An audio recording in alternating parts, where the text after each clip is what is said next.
หลังจากนี้เราจะหัวกันแล้วครับผมขอเสียงคนส่วนหนึ่งทีนะครับไม่ว่าเทศกาลไหนกูก็ยังส่งเสียงหนึ่งทีได้ไหมครับ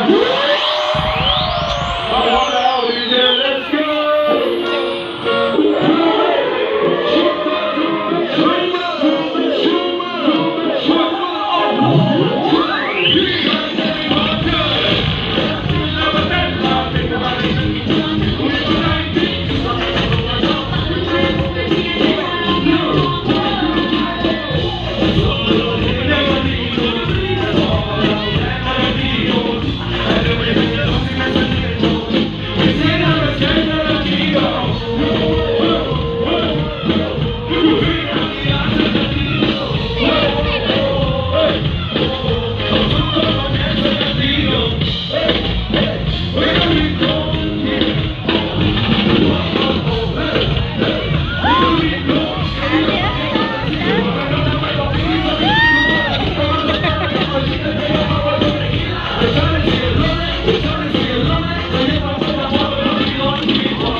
ควายที่แม่งไปตายซะดีหรือ